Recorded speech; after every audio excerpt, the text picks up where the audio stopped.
எல்லாருக்கும் வணக்கம். இந்த படத்துல வேலை செஞ்ச எல்லா டெக்னீஷியனும் நமக்கு தெரிஞ்சவங்க தான். கேமராமேன் ஆகட்டும், டைரக்டர் ஆகட்டும், தயாரிப்பாளர் ஆகட்டும், எல்லாருமே இந்த படம் எடுக்கிறதுக்கு முன்னால கேமராமேன் ஒரு ஆங்கிள் கதை சொன்னாரு, டைரக்டர் வீட்டுக்கு வந்து ஒரு ஆங்கிள் கதை சொன்னாரு, சுரேஷ் காமாட்சி இந்த கதையை சொன்னார். ஆக மொத்தம் 3 பேத்துக்குமே பிடிச்சிருக்குதுங்கிறது ஒரு விஷயம். தயாரிப்பாளர் சுரேஷ் காமாட்சி அவருக்கு அங்க லொகேஷன் நடந்த சம்பவத்தை சொன்னாரு. விக்கிரமனும் செல்வமணி அவர்களும் அதுக்காக நிறைய உதவி செஞ்சாங்க, பேசுனாங்கன்னு. அந்த இடத்துல ஸ்பாட்ல சண்டை போட்டவங்கள நானும் கொடுத்தேன். அதை விட்டுட்டாரு. ஏன்னா அந்த ஒரு படம் எடுக்கிறது எவ்வளவு சிரமம், அது யார் யார் கையில் எடுத்துக்குவாங்க, எப்படி எப்படி எல்லாம் போகும் அப்படிங்கிறதுக்காக ஒரு இயக்குநர்கள் சங்கத்து சார்பாக அல்ல, இயக்குநர்கள் சங்கத்து சார்பாகவும் ஒரு தயாரிப்பாளர் சங்கத்து சார்பாகவும் நான் அந்த இடத்துல பேசி தகராறு பண்ணி அவங்க கிட்ட பெரிய விஷயமா பேசி இது பண்ணேன். ஏன்னா அவுட்டோர்ல வந்து இந்த மாதிரி பண்ணாதீங்கன்னு. சினிமாவில் இதெல்லாம் சகஜமான விஷயம். நீங்க பாத்தீங்கன்னா திருமதி பழனிசாமி படம் ஷூட்டிங் நடந்துட்டு இருக்கு. அப்பெல்லாம் நெகட்டிவ்ல தான் ஷூட்டிங் எடுப்போம். கிளைமேக்ஸ் ஃபைட்டுக்காக வந்து ஒரு ஜீப்பு எல்லாம் ஜம்ப் பண்ணுது, அதை நாங்க எடுக்கிறோம். ஜீப்பு நல்லா டேக்கப் பண்றதுக்காக இந்த கிளைமேக்ஸுக்காக ஒரு டூப்பு ஒரு பண்ணி அந்த ஜீப் வந்து ஒரு 70 அடி ஜம்ப் பண்ணிருச்சு. 70 அடி ஜம்ப் பண்ணதே நம்ம அங்க பார்த்துட்டோம், எல்லாம் பண்ணிட்டோம், அவ்வளவுதான்.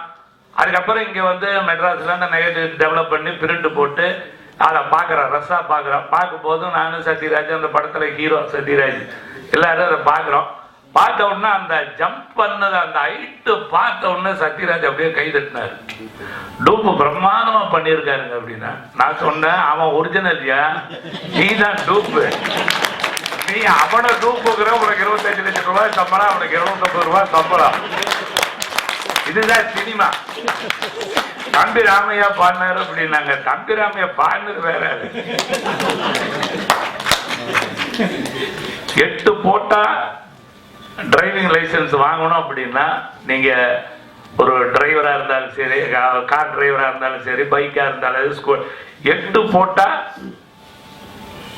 டிரைவர் ஆகலாம். 8 குட்டிக்கரணம் போட்டாலும் டைரக்டர் ஆக முடியாது. அது ஒரு சிரமம் இருக்குது. ஆனா அந்த டைரக்டர் பாரதிராஜா படத்தை ஒரு டிரைவர் யூனியன் வந்து படத்தை நிறுத்தினாங்க ஒரு காலத்துல. அதுக்கு என்ன காரணம்னா அவங்களுடைய ஒற்றுமை. அந்த மாதிரி ஒற்றுமை வந்து தயாரிப்பாளர்கிட்ட வந்தா நிச்சயமா அது ஒரு பெரிய சக்சஸா வரும். அது வரணும்.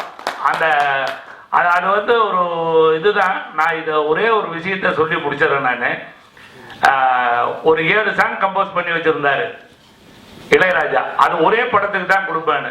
அது பாலு மகேந்திரா வந்து சீக்வன்ஸ்லயே 4 படம் தான், 4 பாட்டு தான் இருக்குது. 7 சாங்கி ஒரே படத்துல யூஸ் பண்றதா இருந்தா நான் எப்படி யூஸ் பண்றது அப்படின்னு. அதே மாதிரி மகேந்திரன், பாலு மகேந்திரா எல்லாம் கேட்டிருக்காங்க. அவர் யாருக்குமே கொடுக்கல. 7 சாங்கு ஹிட் ஆகும் கம்போஸ் பண்ணி வச்சிருக்காரு. ஒரே படத்துக்கு தான் கொடுப்பேன் அப்படின்னு. இது வந்து பஞ்சர்நாசனை என்கிட்ட சொன்னாரு. நான் கேட்டேன், ஆமா ஒரே படத்துக்கு தான் கொடுப்பாரு அப்படின்னு.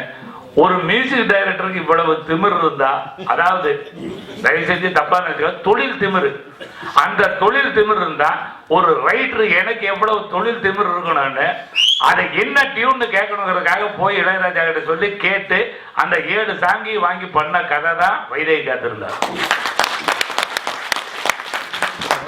அந்த மாதிரி ஒரு டைரக்டர் ரைட்டருக்கு இருக்கிற திமிரு மாதிரி ப்ரொடியூசருக்கு என்னைக்கு திமிரு வருதோ அன்னைக்கு தான் இந்த திரைப்படம் உருப்படுங்கிறது என்னுடைய கருத்து. ஏன் அவன் தொழில் எதுக்கு நம்ம பணத்தை போட்டு அதை பண்ணிட்டு இதை பண்ணிட்டு கடைசியில வந்து இவன் குறை அவன் குறைன்னு எதுக்கு? நமக்குள்ளாரையே கண்ட்ரோல் இருந்தா அப்படின்னா நிச்சயமா அது வெற்றி அடையும். சின்ன படங்கள் இன்னைக்கு இந்த படத்தை வாங்கி ரிலீஸ் பண்றவரு இன்னும் ஒரு 300-400 படம் இருக்கு. அது தான் தலைவரா வருவாரு, அதெல்லாம் ரிலீஸ் ஆகிறதுக்கு சந்தோஷத்தை ஏற்படுத்தி தருவாருன்னு இந்த தருணத்தில் கூறி விடைபெறுகிறேன். நன்றி, வணக்கம்.